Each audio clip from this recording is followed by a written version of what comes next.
السلام علیکم جی۔ آج آپ سب نے دیکھا کہ سنی اتحاد کونسل نے جو پٹیشن فائل کر رکھی ہے الیکشن کمیشن میں کہ ایک ایسی جماعت کو خواتین کی اور جو ہماری اقلیتوں کی مخصوص نشستیں ہیں وہ دے دی جائیں جس جماعت نے عام انتخابات میں حصہ نہیں لیا، ان کے کسی کینڈیڈیٹ نے نشان کے اوپر کنٹیسٹ نہیں کیا، اسی وجہ سے نہ قومی اسمبلی اور نہ ہی کسی صوبائی اسمبلی میں ان کا کوئی منتخب رکن آیا ہے۔ اور جب ہم نے آج سیاسی جماعتوں نے اور سیاسی جماعتوں کے ان امیدواران خواتین اور اقلیتی نشستوں کے امیدواران نے بھی اپلیکیشنز فائل کر رکھی تھی کہ جو درخواست دائر کی ہے سنی اتحاد کونسل میں نے الیکشن کمیشن آف پاکستان میں، ان کو فریق نہیں بنایا گیا اور بیہائنڈ دیئر بیک یعنی کہ ان سے قطع نظر کر کے وہ فیصلہ لینا چاہتے ہیں۔ تو تمام درخواستیں متحدہ قومی موومنٹ کی، پاکستان پیپلز پارٹی کی، پاکستان مسلم لیگ نون کی جو کینڈیڈیٹس ہیں خواتین، ان کی جو درخواستیں ہیں وہ الیکشن کمیشن نے آج یکجا کر دی ہیں۔ اور ایسی صورتحال کو سامنے رکھتے ہوئے پھر سنی اتحاد کونسل کے جو پٹیشنر ہیں اور ان کے لائر ہیں علی ظفر صاحب، انہوں نے وقت مانگا ہے الیکشن کمیشن سے ایڈجرنمنٹ کہ جی کل کے لیے پھر آپ اسے فکس کر دیں، ہم کاپیز بھی دیتے ہیں اور کاپیز لے بھی لیتے ہیں اور تیار ہو کے آئیں گے۔ تو پہلی بات تو یہ ہے کہ بڑا شور مچایا جا رہا ہے کہ جی الیکشن کمیشن فیصلہ نہیں کرتا، اسمبلیوں میں نہیں چاہتے کہ جی اسمبلیاں نامکمل ہیں، لیکن جب بات جوڈیشل ڈیسیجن کی آتی ہے تو خود انہوں نے التوا مانگا اور انہوں نے کہا کہ اسے کل کے لیے فکس کر دیا جائے۔ باہر کیف اس پہ قانونی پوزیشن بہت واضح ہے۔ جو مخصوص نشستیں ہیں آئین کے آرٹیکل 51، آرٹیکل 106(3) اور آرٹیکل 224(6) کے پرووائزوں کے تحت اور الیکشن ایکٹ کے سیکشن 104 اور رول 92 کے تحت صرف ان سیاسی جماعتوں کو ملے گی جن سیاسی جماعتوں کی نمبر 1 پارلیمنٹری پریزنس ہے، یعنی وہ جیت کے الیکشن اسمبلیوں میں آئے ہیں، اور جن سیاسی جماعتوں نے مقررہ وقت پہ ان مخصوص نشستوں پہ اپنے امیدواران کی فہرستیں جاری کیں، انہیں ٹکٹس جاری کیں اور ان کے کینڈیڈیٹس نے الیکشن کمیشن میں ریٹرننگ آفیسرز کے پاس اپنے کاغذات نامزدگی جمع کروا رکھے ہیں۔ یہ ایک انہونی بات ہے کہ ایک سیاسی جماعت جس نے انتخابات میں حصہ نہیں لیا اور اگر لیا تو عوام نے اسے ریجیکٹ کر دیا اور اسے ایک سیٹ بھی نہیں دی سنی اتحاد پاکستان کو، اب وہ کہتے ہیں کہ ہمیں کچھ آزاد لوگوں نے جوائن کر لیا ہے لہٰذا ہمیں بھی مخصوص نشستیں دی جائیں۔ یہ نہ آئین میں اس کا کہیں گنجائش ہے اور نہ ہی جو الیکشن ایکٹ اور اس کے رولز ہیں اس میں گنجائش ہے۔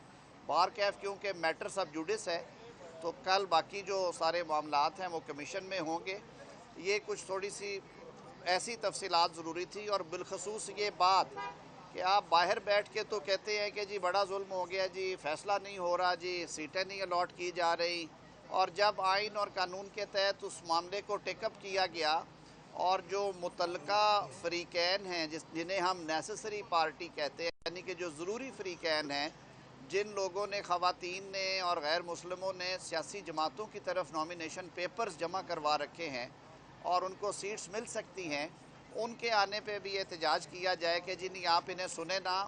آرٹیکل 10A جو ہے کانسٹیٹیوشن کا، وہ ہر شہری کو حق دیتا ہے کہ اگر کسی بھی مقدمہ میں یا پروسیڈنگز میں اس کے کسی قسم کے حقوق جو ہیں ان کے بارے میں کوئی فیصلہ ہونا ہے تو اس کو رائٹ آف ہیئرنگ دیا جائے۔ تو الیکشن کمیشن نے آج ان ساری درخواستوں کو یکجا کیا اور انہوں نے کل کے لیے فکس کیا ہے۔ بہت شکریہ جی۔ میں اس میں تھوڑا سا صرف یہ ایڈ کرتا چلوں کہ ہمیشہ کی طرح تحریک انصاف قانون کو بائی پاس کر کے، آئین کو پامال کر کے ایک مذموم کوشش کی جا رہی ہے کہ کسی طریقے سے پارلیمان کے اندر ریزرو سیٹیں حاصل کی جائیں۔ اب انہوں نے بغیر سوچے سمجھے سنی اتحاد کونسل کو جوائن کر لیا۔ اب یہ تو دیکھنا چاہیے تھا نا کہ پارلیمان کے اندر کس سیاسی جماعت کی پریزنس ہے۔ اگر تو سنی اتحاد کونسل کو سیٹیں ملی ہوتی اور سنی اتحاد کونسل نے مقررہ وقت کے اندر ریزرو سیٹوں کی جو فہرست ہے وہ جمع کرائی ہوتی اور اس فہرست کے ساتھ ساتھ فہرست میں جو موجود نام ہوتے انہوں نے اپنے کاغذات نامزدگی داخل کرائے ہوتے. اب جو قانون کی منشا ہے وہ یہ ہے کہ پارٹی لسٹ جمع کرائی جائے مخصوص نشستوں کی، خواتین کی اقلیتوں کی، پھر اس پارٹی لسٹ میں جتنے لوگ شامل ہیں وہ شیڈول کے مطابق، الیکشن کمیشن کے جاری کردہ شیڈول کے مطابق کاغذات نامزدگی داخل کرائیں. ان کاغذات نامزدگی کی جانچ پڑتال کی جائے اور اس کی جانچ پڑتال کے بعد وہ کاغذ منظور کیے جائیں تو یہ ریزرو سیٹس کا، مخصوص نشستوں کا پروسیس مکمل ہوتا ہے. آپ آئین کو بھی بائی پاس کریں، قانون کو بھی بائی پاس کریں، اور پہلے دیکھیں صرف آپ کا اپنا قصور ہے کہ آپ کا سمبل جو ہے وہ لیا گیا. آپ الیکشن اگر قانون کے مطابق کرواتے، اس کی تشہیر کرتے، اپنے تمام ممبرز کو انیبل کرتے کہ وہ الیکشن پر پہنچ سکیں، اور قانون اور آئین کے مطابق الیکشن کرواتے تو کچھ نہ ہوتا. آپ قانون کی بھی خلاف ورزی کرتے ہیں، آئین کو بھی پامال کرتے ہیں، اور اس کے بعد میڈیا کے سامنے مظلومیت کا رونا روتے ہیں. آج مجھے بڑا افسوس ہوا کہ علی ظفر صاحب اتنے سنجیدہ وکیل ہیں، اتنے سینئر وکیل ہیں، اور وہ جو پارلیمان کے اندر پولیٹیکل پارٹیز ہیں جن کا رائٹ ہے وہ ان مخصوص نشستوں کے حوالے سے اپنی بات الیکشن کمیشن کے سامنے رکھ سکیں، اتنی برداشت نہیں ہے کہ وہ ہماری بات سننے کو تیار نہیں تھے. ہمارا رائٹ ہے، ہماری پارلیمان کے اندر پریزنس ہے، اور یہ حق بنتا ہے کہ پارلیمان کے اندر جو جماعتیں موجود ہیں جنہوں نے مقررہ وقت کے اندر اپنی مخصوص نشستوں کی فہرستیں جمع کرائی ہیں کہ ان کو اس کے مطابق ان مخصوص نشستوں کا شیئر دیا جائے. اب یہ سنی اتحاد کونسل نہ پنجاب میں موجود ہے نہ نیشنل اسمبلی میں موجود ہے. سنی اتحاد کونسل کے جو حامد رضا صاحب ہیں انہوں نے اپنی ہی پارٹی کے ٹکٹ پہ الیکشن نہیں لڑا، ان کا آزاد سمبل تھا، آزاد حیثیت سے لڑے. نیشنل اسمبلی سیکریٹریٹ کی لیجسلیشن برانچ کی طرف سے جو ایم این ایز کی کامیابی کا نوٹیفیکیشن جاری کیا گیا ہے اس نوٹیفیکیشن کے اندر سنی اتحاد کونسل موجود ہی نہیں ہے، اور نیشنل اسمبلی کے سیکریٹری کو یا اسپیکر کو ابھی تک کوئی درخواست نہیں دائر کی گئی آبجیکشن دائر کرتے ہوئے کہ جی ہمیں سنی اتحاد کونسل کر کے، قانون کی خلاف ورزی کر کے، آئین کو پامال کر کے مخصوص نشستیں حاصل کرنے کی جو یہ سازش کی جا رہی ہے یہ کامیاب ہو ہی نہیں سکتی. آپ قانون کے دائرے سے باہر جا رہے ہیں، آپ قانون کی خلاف ورزی کرتے ہوئے کہہ رہے ہیں کہ تمام قانون کو رون دیا جائے اور آپ کی منشا کے مطابق اور آپ کی خواہش کے مطابق آپ کو مخصوص نشستیں دے دی جائیں. وہ مرحلہ گزر چکا، اس کا ٹائم ختم ہو چکا. آپ نے نہ فہرست جمع کرائی، نہ کاغذات نامزدگی جمع کرائے، نہ آپ کی جماعت پارلیمان میں موجود ہے. کوئی ایک بات ہی ہو جاتی تو چلیں آپ کا کیس کوئی آرگیوبل کیس بن جاتا. یہ تو ایسے ہی ہے کہ ایک وقوع ہوا ہی نہیں اور اس کی آپ ایف آئی آر درج کروانا چاہتے ہیں. تو یہ اس طرح کام نہیں ہوگا. قانونی طور پہ آپ بالکل غلط ہیں. آپ کے پاس قانونی جواز نہیں ہے، آپ کے پاس آئینی جواز نہیں ہے، آپ کے پاس اخلاقی جواز نہیں ہے کہ آپ اس کیس میں آرگیو بھی کر سکیں. تو میں سمجھتا ہوں کہ یہ اوپن اینڈ شٹ کیس ہے، سب جوڈیس ہے. انشاءاللہ تعالی ہم امید کرتے ہیں کہ اس کیس کا فیصلہ انصاف کے مطابق ہوگا. انشاءاللہ پچھو تھوڑا راست. جو کینڈیڈیٹس نیکسٹ ان لائن ہیں، پرائورٹی لسٹ میں دیگر جماعتوں کے، تو ظاہر ہے ان کی ایک لیجٹمیٹ ایکسپیکٹنسی ہے کہ جب اس کا کوٹا ریوائز ہوگا، کیونکہ یہ سیٹس پروپورشنیٹ ریپرزنٹیشن پہ صرف ان پولیٹیکل پارٹیز کے لیے مخصوص کی گئی ہیں جو پولیٹیکل پارٹیز الیکشن کا حصہ ہوتی ہیں، عام انتخابات میں ووٹ حاصل کرتی ہیں اور اپنے ووٹ کے تناسب سے یہ سیٹیں انہیں جاتی ہیں.